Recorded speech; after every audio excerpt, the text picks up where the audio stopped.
नमस्कार, स्वागत है आप सबका हमारे खास कार्यक्रम देश देशांतर में। मैं हूं कवीन सचान। देश देशांतर में आज बात दिल्ली सरकार के एक फैसले की। कोरोना संकट के बीच दिल्ली में अस्पतालों में मरीजों की संख्या का दबाव लगातार बढ़ रहा है और इस बीच में दिल्ली सरकार ने ऐलान किया कि जो अस्पताल दिल्ली सरकार के अधीन हैं उनमें इलाज का अधिकार सिर्फ दिल्ली के निवासियों का होगा और जो केंद्र के अधीन अस्पताल दिल्ली में आते हैं वहां पर दूसरे राज्यों के लोग इलाज करा सकते हैं। ऐसे में कई बड़े सवाल खड़े होते हैं कि क्या कोई राज्य स्वास्थ्य सुविधाओं को इस तरीके से सीमा रेखा में बांध सकता है? संवैधानिक तौर पर क्या कोई राज्य किसी दूसरे राज्य के मरीजों को अपने राज्य में इलाज से रोक सकता है? और ऐसी मजबूरी, ऐसे कारण क्या हैं? और साथ ही क्या राज्य सरकार किसी मरीज के अधिकारों को हनन कर रही है या उसके ऊपर मैं कहूं कि बंदिश लगा रही है? ये समझेंगे अपने तीन बेहद खास मेहमानों के जरिए। हमारे साथ आर.के. श्रीवास्तव सर हैं जो कि farmer director general health services government of India से। सर, बहुत बहुत स्वागत आपका। हमारे साथ पी.के. मल्होत्रा सर हैं, आपका स्वागत है sir, former secretary ministry of law and justice government of India से। सर स्वागत है। और जतिन गांधी हमारे साथ हैं, वरिष्ठ पत्रकार हैं। जतिन, आपका बहुत बहुत स्वागत। शुरुआत मैं मल्होत्रा सर आपसे करना चाहूंगा और जो बड़ा सवाल है कि क्या कोई एक राज्य स्वास्थ्य सेवाओं के लिए एक सीमा रेखा खींच सकता है कि ये बंदिश है कि सिर्फ उसी राज्य के लोग उसके राज्य के सरकारी अस्पतालों में इलाज कराने का अधिकार रखते हैं और दूसरे राज्यों के मरीज ये अधिकार नहीं रखते? कविंद्र जी, मैं समझता हूँ ये एक बहुत ही इम्पोर्टेंट विषय है और दिल्ली सरकार ने ये जो आदेश दिया है जिसके अंदर उन्होंने ये कहा है कि दिल्ली के अस्पतालों में केवल दिल्ली के मरीज ही अपना इलाज करा पाएंगे, इसकी संवैधानिकता के ऊपर एक प्रश्न चिन्ह आता है। आपको ये जानना बहुत जरूरी है कि जिस पर्टिकुलर सिचुएशन को डील करने के लिए यह आदेश पारित किया गया है उसको आप राज्य की सीमाओं में नहीं बांध सकते। ये एक राष्ट्रीय आपदा है और राष्ट्रीय आपदा को डील करने के लिए हमारे यहाँ प्रेसिडेंट्स रहे हैं और हमने एक कोऑपरेटिव फेडरलिज्म के बहुत अच्छे एग्जाम्पल पास्ट में भी देखे हैं।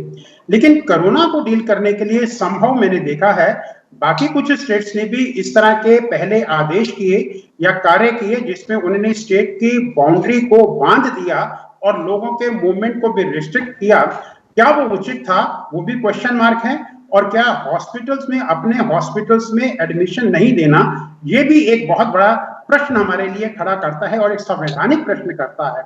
जैसा कि मैंने कहा कि ये एक नेशनल क्राइसिस है तो इसका समाधान नेशनल लेवल पर होना है, उसको राज्यों की बाउंड्रीज के अंदर नहीं बांधा जा सकता। हम सभी लोग जो हैं वो भारत के नागरिक हैं, ना कि हम किसी राज्य के नागरिक हैं। हम एक राज्य में रह सकते हैं, वहां के रेजिडेंट हो सकते हैं, लेकिन नागरिक हम देश के हैं। और अगर हम देश के नागरिक हैं तो नागरिकों के जो अधिकार हमारे संविधान के अंदर हैं, अगर कोई भी स्टेट गवर्नमेंट कोई आदेश पारित करती है तो वो जो हमारे फंडामेंटल राइट हैं, जो हमारे मौलिक अधिकार हैं, उन अधिकारों को ध्यान में रखकर ही इस तरह के ऑर्डर्स को पास किया जा सकता है। इस तरह के आर्टिफिशियल बैरियर लगाना, आई थिंक ये समस्या का कोई समाधान नहीं है। 1997 का मुझे याद आता है, सुप्रीम कोर्ट का एक फैसला है जिसमें उन्होंने कहा है कि राइट टू लाइफ में आपका राइट टू हेल्थ भी इंक्लूडेड है और अगर right to health, right to life में इंक्लूडेड है, अगर आप उसको रेगुलेट करना है तो कानून द्वारा कर सकते हैं, एग्जीक्यूटिव ऑर्डर से नहीं कर सकते हैं। सिर्फ इसलिए क्योंकि आपके पास दिल्ली में बेड कम है और इसलिए आप जो दूसरे राज्य का निवासी है उसको अपने यहाँ एडमिशन नहीं देंगे, मैं समझता हूं कानूनी रूप से इस तरह का आदेश सही नहीं है। मान लीजिए मैं किसी कार्य से दिल्ली के बजाय मैं नोएडा में या गुड़गांव में जाता हूं, मैं दिल्ली में रहता हूं, नोएडा और गुड़गांव में जाता हूं और वहां मुझे मेडिकल हेल्प की जरूरत पड़ती है। क्या मुझे वहां के हॉस्पिटल जो हैं वो सिर्फ इसी ग्राउंड के ऊपर कि मैं दिल्ली का निवासी हूं मेडिकल हेल्प देने से मना कर देंगे, मेरे फंडामेंटल राइट का वायलेशन कर देंगे? मैं समझता हूं हमारा संविधान इसका अधिकार किसी राज्य को नहीं देता है। और अगर राज्य सरकार के, दिल्ली सरकार के इस आदेश को चुनौती दी जाती है तो कोर्ट इसको जरूर जो है मेरे हिसाब से सही नहीं मानेंगी। सिर्फ ये कह देना कि क्योंकि आपने केंद्रीय सरकार के जो अस्पताल हैं, जो केंद्रीय सरकार के हैं, वो एडमिशन दे देंगे, ये अपने आप में एक रीजनेबल क्लासिफिकेशन नहीं है।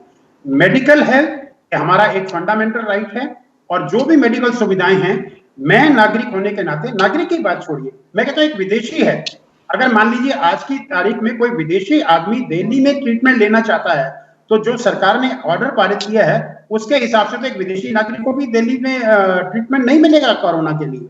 क्या क्या ये मंशा है सरकार की? मैं समझता हूं अगर इस तरह की मंशा है तो ये बिल्कुल गलत है, ये असंवैधानिक है और इसके ऊपर दोबारा से विचार करने की जरूरत है।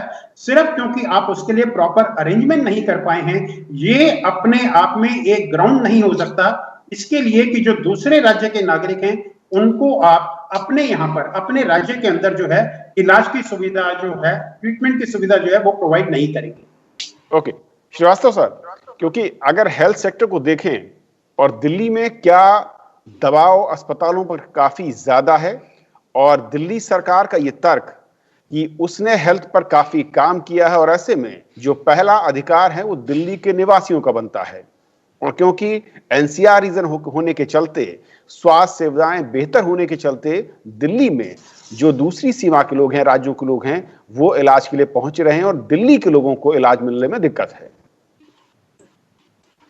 सबसे पहले तो मैं पूरी सहमति दिखाऊंगा मल्होत्रा साहब के स्टेटमेंट से कि इस तरीके का बैरियर अगर किसी नेशनल क्राइसिस के अंदर क्रिएट किया जाता है किसी भी सिस्टम के द्वारा, गवर्नमेंट के द्वारा, किसी ऑर्डर के द्वारा या किसी और तरीके से, वो उचित नहीं है। लेकिन इसके कहने के बाद मैं आपके साथ 2-3 चीज़ें शेयर करूंगा कि ये भी सच्चाई है कि पब्लिक हेल्थ सिस्टम वो स्टेट गवर्नमेंट की जिम्मेदारी के अंदर आता है और state government public health system को जब मैनेज करती है तो उसके पास दिल्ली जैसे एरिया में प्राइवेट हॉस्पिटल भी है और गवर्नमेंट हॉस्पिटल भी है। अब जनवरी के एंड से जब ये कोविड की चीज़ शुरू हुई और 4 महीने हो गए, तब से भांति भांति के स्टेटमेंट पब्लिक के अंदर डिफरेंट एडमिनिस्ट्रेटिव मैकेनिज्म से आते रहे हैं कि हमारे पास आज इतने बेड है, 3000 बेड है, हम उसको 8000 कर लेंगे और हम इसकी ट्रेनिंग ये बढ़ा देंगे, सप्लाई कैपेसिटी बढ़ा देंगे।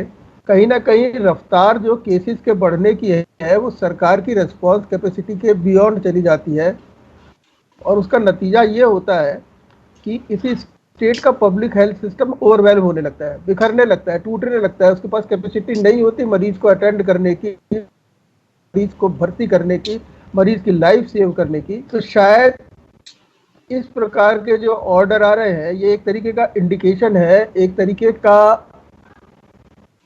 तरीके का नजरिया बनाया गया है कि हम सिर्फ अपने यहाँ के मरीजों का इलाज करेंगे और दूसरों का नहीं करेंगे। ये नजरिया अपने आप में जहाँ असंवैधानिक है वहाँ दूसरी तरीके से ये प्रैक्टिकल भी नहीं है। कोई कोविड नाम की बीमारी ये नहीं देखती कि मैं किसी एक ऐसे पेशेंट का जिसका कि बाईपास हो चुका है उसको नहीं अटैक करूंगी, या जिसका रिप्लेसमेंट हो चुका है उसे नहीं अटैक करूंगी, या जिसने कहीं पे कोई बड़ा ऑपरेशन कराया है, गंगाराम के अंदर ट्रांसप्लांट कराया है, उसको नहीं अटैक करूंगी। तो नेचुरली पेशेंट का एक फेथ होता है उस सिस्टम में जहाँ पे कि वो अपने आप को इलाज कराने के लिए ज़्यादा कंफर्टेबल महसूस करता है और वो फेथ जो है वो उसका राइट जो है उसको प्रोटेक्ट करता है। अब अगर आप उस चीज़ को नहीं कर रहे हैं, उस चीज़ के रास्ते में रुकावट डाल रहे हैं, तो नेचुरली अल्टीमेटली आप एक तरीके की ऐसी सिचुएशन क्रिएट कर रहे हैं जिस सिचुएशन में पेशेंट कंफ्यूज हो जाएगा, पेशेंट के रिलेटिव कंफ्यूज हो जाएंगे और उसके साथ डॉक्टर जो ट्रीट करने वाले हैं जिनके पास जाकर के वो मना कर देंगे कि साहब ऐसा सरकार का आदेश है, हम आपका इलाज नहीं कर सकते, वो रेगुलेटरी बॉडी यानी कि दिल्ली मेडिकल काउंसिल के द्वारा जवाबदेही के जिम्मेदार हो जाएंगे क्योंकि वो अनएथिकल प्रैक्टिस में आ जाता है। तो इन सब चीजों को देखते हुए अगर मैं कहूँ, एक आप सिंपल सा एग्जांपल है, सफदरजंग हॉस्पिटल है, 350 बेड आज की तारीख में टोटली एब्जॉर्ब्ड है। 200 पेशेंट करीब प्रतिदिन फीवर क्लिनिक में आते हैं। फीवर क्लिनिक के अंदर से करीब करीब 5% पेशेंट ऐसे होते हैं जिन्हें हॉस्पिटलाइज करना पड़ता है। वो कैपेसिटी एग्जॉस्ट हो चुकी है। अब नए पेशेंट जैसे बढ़ रहे हैं, 1000 पेशेंट आ रहे हैं प्रतिदिन। अब वो 1000 पेशेंट जब आएंगे तो एडमिट होने वाले केसेस भी बढ़ेंगे। वो एडमिट होने वाले जब केसेस एक तरीके से ये सरकारी, दिल्ली सरकार नहीं, भारत सरकार के अस्पतालों को ओवरवेल्म करेंगे, तो दूसरी तरफ जब ऐसा ऑर्डर आ जाएगा जहाँ पे कि प्राइवेट हॉस्पिटल ये कहना शुरू कर देंगे जाइए आप सेंट्रल गवर्नमेंट हॉस्पिटल में, तो ये सिस्टम को स्ट्रेंथन नहीं करेगा, सिस्टम को चरमरा देगा। ओके और जब चरमरा देगा तो मरीज इलाज नहीं पाएगा, मॉर्टेलिटी बढ़ जाएगी और इन्फेक्टिविटी भी बढ़ जाएगी। जतिन जी, क्योंकि जिस तरीके से ये हम कोरोना का संकट देख रहे हैं और खासकर कुछ ऐसे राज्य जहां पर मरीजों की संख्या सबसे ज्यादा है, और जो आंकड़ा इशारा कर रहे हैं वो ये कहते हैं कि 4 राज्यों में करीब 60% मरीज हैं और बाकी अगर राज्यों को जोड़ दें तो वहां पर 40% कुल जमा, और दिल्ली भी उनमें प्रमुख है। ऐसे में ये फैसला दिल्ली सरकार को क्यों लेना पड़ रहा है? क्योंकि ये तो हमने समझा कि लीगली ये फैसला सही नहीं है, संवैधानिक तौर पर भी गलत है, जैसे कि मल्होत्रा सर ने कहा, लेकिन वजह क्या है? क्यों सरकार जानते हुए इस फैसले की ऐलान करती है और इंप्लीमेंट करना कितना मुश्किल है, जैसा कि श्रीवास्तव सर ने भी कहा? देखिए, पहली बात तो जहां तक ये फैसला है, ये गैर संवैधानिक है। जैसे मल्होत्रा साहब ने कहा, मल्होत्रा साहब का बहुत ज्यादा एक्सपीरियंस, लॉ सेक्रेटरी रहे हैं, तो उन्होंने राइट टू लाइफ की बात की, आर्टिकल 21 की बात की। अब आर्टिकल 19(1)E जो है वो कहता है कि आप, मैं और भारत के जितने नागरिक हैं वो कहीं पर भी सेटल हो सकते हैं, कहीं पर भी काम कर सकते हैं, कहीं पर भी जाके घर बसा सकते हैं या वहां रह सकते हैं। अब जब इस तरह का अधिकार, मौलिक अधिकार लोगों के पास है, मान लीजिए कोई केरला से नर्स यहाँ पर आ जाती है और यहाँ पे हॉस्पिटल में काम कर रही है और उसको कोविड हो जाता है, तो क्या आप उसको केरला वापस भेज देंगे क्योंकि उसने दिल्ली में कोविड कॉन्ट्रैक्ट किया? अस्पताल जाना जो है वो कोई आदमी अपनी मर्जी से नहीं जाता, मजबूरी में लोग अस्पताल जाते हैं। तो ऐसे में इस तरह का ऑर्डर पास करना जो है ये कोरी राजनीति है। और आम आदमी पार्टी की अगर आप राजनीति देखें तो कविंद्र, आपने पहले भी नोटिस किया होगा कि ये लगातार जो है एक ब्लेम की राजनीति जो है बहुत करती है आम आदमी पार्टी। अरविंद केजरीवाल की दूसरी आदत है कि वो प्लेइंग टू द गैलरी बहुत करते हैं। वो इस तरह के भी बयान देते हैं कि अगर आपसे कोई रिश्वत मांगे तो उसकी रिकॉर्डिंग कर लेना, फिर हम उसके खिलाफ एक्शन ले लेंगे। तो हमेशा से बयानबाजी की राजनीति जो है इनके लिए प्रमुख रही है। तो उसी संदर्भ में इसे देखना चाहिए। ये जो ऑर्डर है ये पॉपुलिस्ट ऑर्डर है। इन्होंने दावा किया कि तकरीबन 75% लोग जिनसे सजेशन मांगी गई, इनका 90% लोग, 7.5 लाख लोगों ने सजेशंस दी, जिसमें से 90% लोगों ने कहा कि दिल्ली के जो अस्पताल हैं वो सिर्फ दिल्ली वालों के लिए होने चाहिए। पर इस तरह की चीजें सजेशन से या रेफरेंडम से नहीं सेटल हो सकती। एक संवैधानिक दायरा है जिसके तहत सरकार को काम करना चाहिए, और जिसमें ये विफलता नजर आती है सरकार की। अब 29,000 के आसपास दिल्ली के केसेस हैं, और ऐसा नहीं है कि कोविड या कोरोना की जो बीमारी है वो इस महीने या पिछले महीने आई है। 3-4 महीने से लगातार सरकारों के पास अपनी जो कैपेसिटी ऑगमेंटेशन है उसके लिए समय रहा है। और जो सरकार या जो पार्टी ये दावा करती है कि वो हेल्थ में और एजुकेशन में सबसे ज्यादा काम कर रही है, और हेल्थ एक स्टेट सब्जेक्ट है, तो इनको कैपेसिटी ऑगमेंटेशन भी करनी चाहिए। तो मैं ये मानता हूँ कि सिर्फ ये एक राजनीतिक जो है पैंतरा है कि आपने एक एग्जीक्यूटिव ऑर्डर पास कर दिया, कमेटी बिठा करके आपने इस तरह का निर्णय ले लिया और कैबिनेट ने उसको एग्जीक्यूटिव ऑर्डर को पास कर दिया। जैसा कि मल्होत्रा साहब ने कहा कि अगर ये कोर्ट में इसको कोई चैलेंज करता है तो कोर्ट यकीनन इस आधार पे कि ये एक्स्ट्रा कॉन्स्टिट्यूशनल है, इसको उठाकर बाहर फेंक सकता है इस फैसले। मल्होत्रा सर, एक और मैं संवैधानिक इसका पक्ष समझना चाहूंगा कि जब दिल्ली सरकार ये कह रही है कि हमने एक नंबर्स का रेफरेंडम किया, इतने लोगों ने सलाह दी या उन्होंने राय रखी, उसमें इतने % लोगों ने कहा कि दिल्ली के लोगों को दिल्ली के अस्पतालों में इलाज मिलना चाहिए, क्या कोई भी राज्य और उसकी जनता का राइट संवैधानिक तौर पर यह कहीं देता है उसे अधिकार कि उस राज्य में उसे स्वास्थ्य सेवाओं का पहला अधिकार मिलना चाहिए, और अगर X, Y या Z तीसरे राज्य से कोई शख्स आता है, मरीज आता है, तो उसका राइट उसके बाद आता है? क्या इस तरह कहीं बंटवारा संवैधानिक तौर पर है? और दूसरा कि जब रेफरेंडम के सहारे अगर किसी चीज को लागू किया जा रहा है तो क्या वो कहीं सीधे तौर पर जो संवैधानिक अधिकार हैं वो उनके दायरों को लांघ रहे हैं?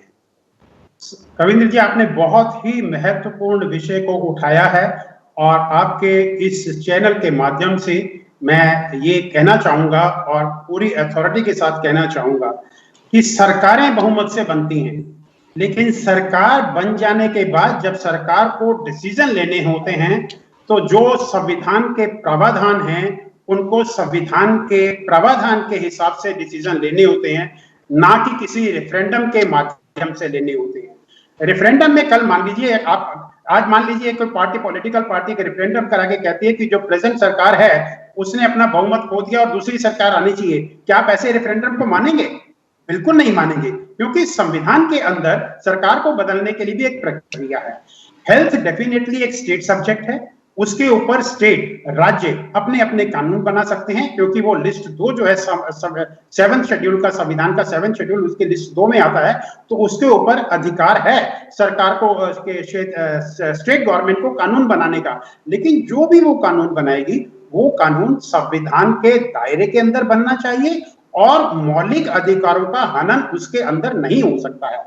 और जहां तक कोविड की बात है, ये क्योंकि एक नेशनल इमरजेंसी है और इसके लिए एक सेपरेट कानून है जो कि पार्लियामेंट ने पास किया है, डिजास्टर मैनेजमेंट एक्ट है या एपिडेमिक डिसीजेज एक्ट है 1897 का, जिसके अंदर स्टेट को अधिकार है कि वो इस तरह के आदेश पारित कर सकती है। लेकिन जो भी वो आदेश पारित करेंगे वो कानून सम्मत होने चाहिए और वो संवैधानिक होने चाहिए। आपने बिल्कुल ठीक कहा, जतिन जी ने भी इस बात को कहा, सिंपली क्योंकि 95% लोगों ने कह दिया, दिल्ली के रहने वालों ने, ऑब्वियसली दिल्ली के रहने वाले चाहेंगे कि हम क्योंकि दिल्ली में रहते हैं हमें फर्स्ट प्रेफरेंस मिले, लेकिन हमें उसको संवैधानिक व्याख्या भी करनी है और हमें यह भी देखना है कि आप किसकी बात कर रहे हैं। आप national capital territory of Delhi की बात कर रहे हैं, देश की राजधानी की बात कर रहे हैं, जहां सरकार, चाहे वो केंद्रीय सरकार हो या देश की सरकार हो, वो मैक्सिमम इन्वेस्टमेंट करती है और मैक्सिमम सुविधाएं जो है वो प्रदान करती है।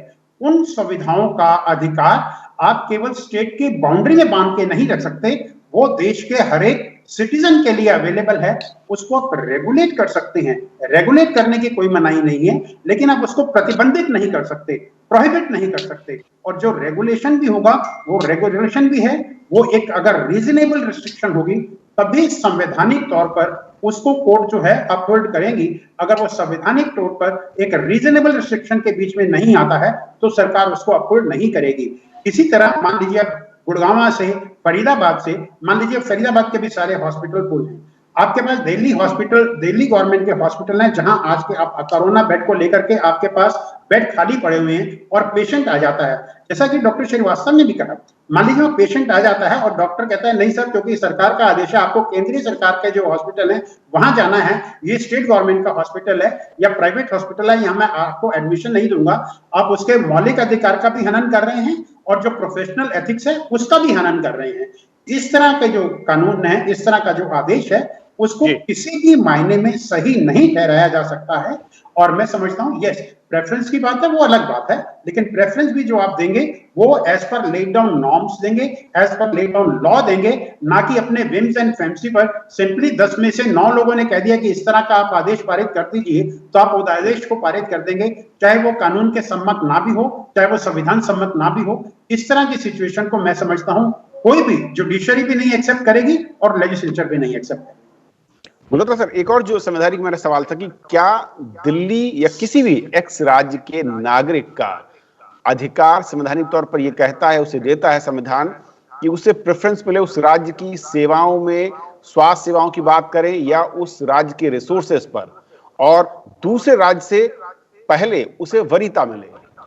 देखिए, हमारे संविधान के अंदर जो प्रावधान है, मोस्ट प्रोबेबली जब हम राइट टू इक्वालिटी की आप बात कर रहे हैं तो संविधान का आर्टिकल 14, 15 और 16 जो है इस पर्टिकुलर राइट से डील करता है। राइट टू इक्वालिटी में सबको बराबर अधिकार है, लेकिन 15 और 16 के अंदर एक एफर्मेटिव डिस्क्रिमिनेशन की बात की गई है, और वो एफर्मेटिव डिस्क्रिमिनेशन कुछ एक स्पेसिफिक क्लासेस के लिए है, सोशली इकोनॉमिकली बैकवर्ड क्लासेस के लिए है, विमेन के लिए है, चिल्ड्रन के लिए है, लेकिन इस तरह का क्लासिफिकेशन जो दिल्ली सरकार ने किया है, ये क्लासिफिकेशन वहां भी परमिसिबल नहीं है। आर्टिकल 16 की अगर बात करें तो वो सर्विसेज की बात करता है, एम्प्लॉयमेंट की बात करता है, उसमें रिजर्वेशन की बात करता है, वहां भी affirmative discrimination in favour of certain particular classes की बात करता है, ना कि हेल्थ सर्विसेज की बात करता है। अगर आप हेल्थ सर्विसेज की बात करेंगे तो मैं समझता हूं जिसके लिए केवल सिटीजन ही नहीं, आर्टिकल 14 और 21 की अगर मैं बात करूं तो ये सिर्फ सिटीजन्स के लिए नहीं है, ये हर एक व्यक्ति के लिए है, हर एक पर्सन के लिए है, चाहे वो हमारे देश का नागरिक है या कहीं और का बाहर का भी नागरिक है। अगर आप विदेशी नागरिकों के साथ भी आर्टिकल 14 और 21 को लेकर के डिस्क्रिमिनेशन नहीं कर सकते हैं, तो अपने ही देश के अंदर जो सिटीजन्स हैं उनके साथ इस तरह का डिस्क्रिमिनेशन कैसे कर सकते हैं?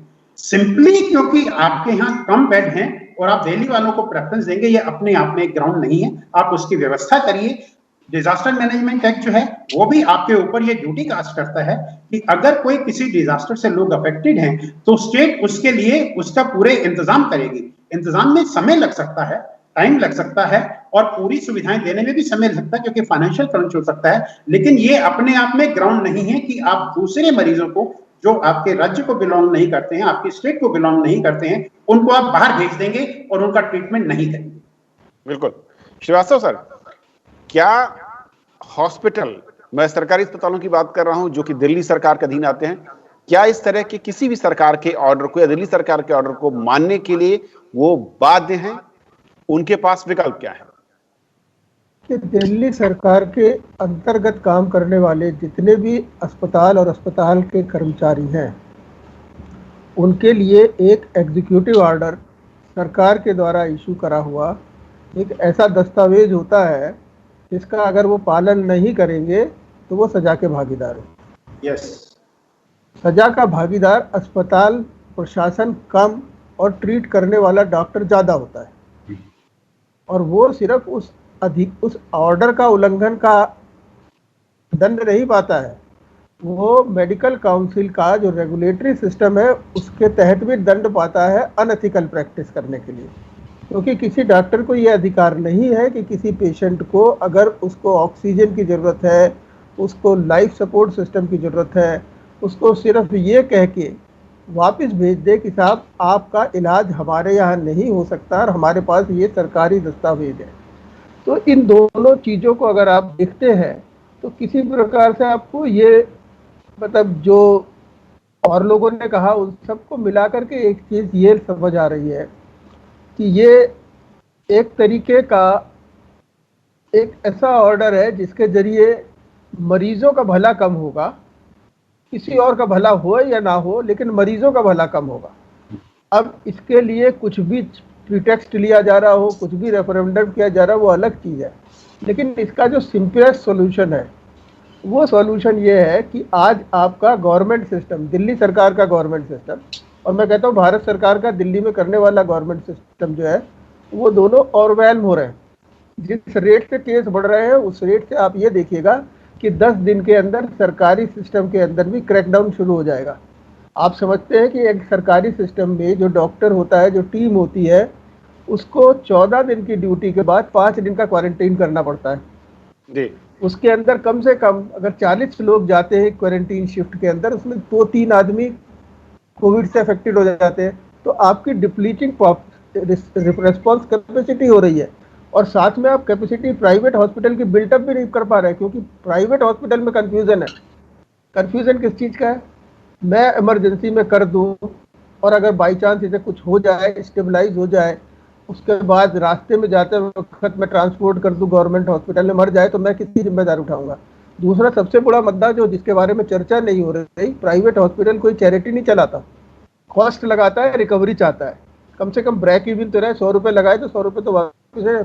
तो प्राइवेट हॉस्पिटल को देनदारी कहाँ है? दिल्ली के अंदर आयुष्मान भारत नहीं है, एक कोई कोष चल रहा है। अब उस कोष के तहत किस तरीके से रिएम्बर्समेंट हो रहा है नहीं हो रहा है ये नहीं पता। तो दिल्ली सरकार को आज चाहिए कि ये जितने भी प्राइवेट हॉस्पिटल है उनकी जो भी उनके साथ एक बार आमने सामने मिल बैठ के बात करें और इसका एक लॉजिकल कंक्लूजन निकालें। नहीं तो ये तो डेली की प्रॉब्लम है, आज थोड़ी सी है, कल उससे ज़्यादा बढ़ जाएगी, परसों उससे ज़्यादा बढ़ जाएगी, फिर हमारे जर्नलिस्ट मित्र ही उसको अखबारों में निकालेंगे, साहब इतने मरीज मर गए, इतने मरीज भर्ती नहीं हो रहे, सरकार का सिस्टम चरमरा गया। कम से कम इन्होंने 7 मई को जब 500 केसेस थे तब बोला गया था कि हम 8,000 केसेस, हम 3,000 से 8,000 बेड कर लेंगे। 8,000 बेड आज तक नहीं हुए। तो अब सरकार की जो रेस्पॉन्स सिस्टम है, अगर उसे स्ट्रेंथन करना है तो फास्ट ट्रैक करना पड़ेगा। वो अक्रॉस द टेबल ही हो सकता है। बाकी और सारी जितने भी ऑर्डर है, डिबेट है, लीगल एक्शन है, वो अपना कोर्स लेंगे। मरीज को तो इलाज चाहिए, उसको ध्यान देना बहुत जरूरी। जतिन, यानी कि मर्ज कुछ और है और उसकी दवा या इलाज कुछ और ढूंढने की कोशिश या देने की कोशिश है। जैसे कि वाल ने कहा कि बहुत अहम है कि किस तरीके से हम मेडिकल सिस्टम को, स्वास्थ्य सेवाओं को दिल्ली में स्ट्रेंथन करें, या जो इस तरह के राज्य हैं जहां पर ज्यादा केसेस, स्पीड बहुत ज्यादा है, उसकी बजाय अगर इस तरह के ऑर्डर्स होंगे तो जाहिर है पैनिक भी होगा, उसे इंप्लीमेंट करना भी मुश्किल होगा और वो असंवैधानिक भी होगा। बिल्कुल, सबसे बड़ी बात तो ये है कि मरीज ऑलरेडी बीमार है और एक जानलेवा बीमारी से लड़ रहा है। दूसरी तरफ जो हमारा मेडिकल सिस्टम है, जो इंफ्रास्ट्रक्चर है, वो बहुत प्रेशर के अंडर है। फिर इस तरह का ऑर्डर जब आप पास कर देते हैं तो मरीज पे और जो उसकी ट्रीटमेंट कर रहे हैं जो लोग, जो चाहे वो पैरामेडिक्स हैं, चाहे वो डॉक्टर्स हैं, ये सारा प्रेशर उन पे आ जाता है। तो ऐसे मौके पर ये जो सबसे ज्यादा जो वल्नरेबल जो 2 सेक्शंस हैं, उन पे इस तरह का ऑर्डर ला करके प्रेशर बढ़ाना ये कहीं की समझदारी नहीं है, ये कोरी राजनीति है, जैसे कि मैंने आपको पहले कहा। जैसे डॉक्टर श्रीवास्तव ने भी कहा और मैंने भी जिक्र किया कि जो कैपेसिटी ऑगमेंटेशन है, सरकार का फोकस उस पे होना चाहिए। जो डॉक्टर महेश वर्मा, जो इस 5 मेंबरी कमेटी के जो अध्यक्ष हैं, उन्होंने आज ही कहा है कि अभी फिलहाल जैसे 29,000 केस दिल्ली में है, तो जिस तरह डबलिंग रेट दिल्ली का इस वक्त चल रहा है, ऐसा अनुमान लगाया जा रहा है कि 1 लाख केसेस इस महीने के अंत तक दिल्ली में हो सकते हैं। तो ऐसे में इस तरह की राजनीति करना और ये बयानबाजी करना और हमेशा इल्जाम दूसरे पर थोप देना, ये कहीं की समझदारी नहीं। मुरत्ता सर, एक आखिरी मैं चाहूंगा कि आम मरीजों के लिहाज से, चाहे वो दिल्ली का हो या किसी भी राज्य का, अगर इस तरह की कोई ट्रबल फेस करता है किसी भी अस्पताल में कि उसे एडमिट करने को लेकर कि आप फला राज्य से हैं, आप उस बाउंड्री के दूसरी तरफ से हैं, कानूनी तौर पर उसके पास रास्ता और अधिकार क्या है जिसे इस्तेमाल करना चाहिए उसे?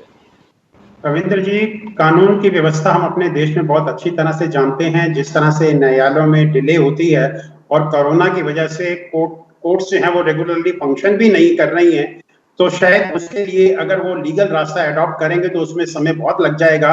अनलेस कि जिस कोर्ट में वो केस जाता है वो उसकी तुरंत संज्ञान लेकर के कोई आदेश पारित कर देती है। और मैं समझता हूं जो दिल्ली गवर्नमेंट ने आदेश पारित किया है, अवश्य उसके अगेंस्ट भी कोई ना कोई इसको कोर्ट में जाएगा और चैलेंज करेगा, और मैं उम्मीद करता हूं कि कोर्ट उसमें संज्ञान लेकर के इसके ऊपर जल्दी कोई ना कोई आदेश पारित करेगी। लेकिन इसके साथ साथ मैं एक छोटी सी बात और कहना चाहूंगा कि जो पूरे देश में 2 महीने का लॉकडाउन डिक्लेयर किया गया, उसका एक मेन पर्पस ये भी था कि लोग अपने घर में रहें ताकि कोरोना को फैलने से रोका जा सके, और सरकारों को, राज्य सरकारों को समय मिल जाएगा कि वो उसके लिए पूरी तैयारी कर लें।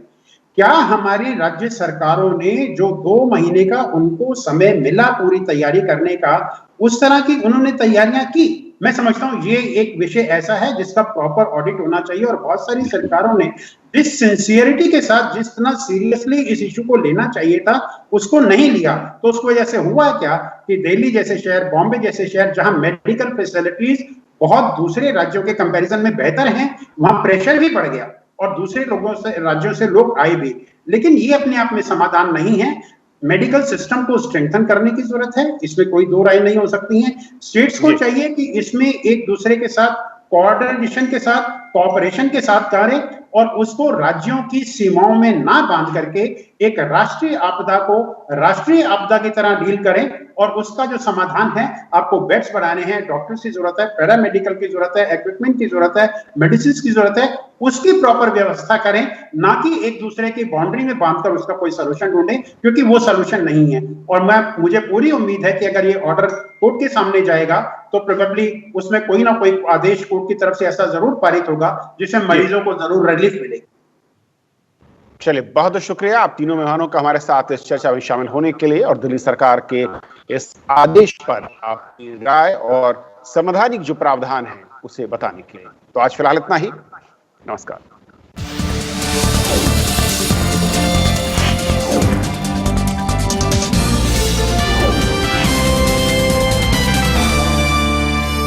Watch